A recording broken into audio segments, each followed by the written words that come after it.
Inilah video aksi sejumlah petani di Desa Kebon Pedes, Kecamatan Kebon Pedes, Kabupaten Sukabumi yang nekat merusak tanaman sawi miliknya yang tengah memasuki musim panen lantaran kesal akibat terdampak PPKM darurat yang telah membuat tanaman sawi menjadi tak laku dijual di pasaran. Video aksi para petani ini pun sontak menjadi viral di dunia maya.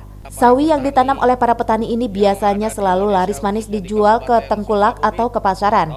Namun semenjak pemberlakuan PPKM darurat, tanaman sawi ini pun menjadi tak laku hingga akhirnya membuat para petani pun merugi.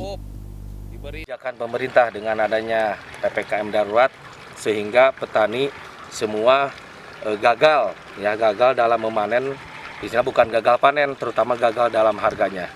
Para petani sangat menjerit sekali dengan keadaan sekarang, ya. Jangankan untuk kembalikan modal, ya dijual pun 0 rupiah. Makanya itu, ya dengan adanya video viral ini mengapresiasikan sekali para petani untuk mencurahkan bahwa ini dengan kebijakan pemerintah pusat ya sangat menjerit dan sangat merugikan masyarakat, khususnya para petani yang ada di Desa Kebon Pedes. Dari Sukabumi, Iqbal Bakar melaporkan.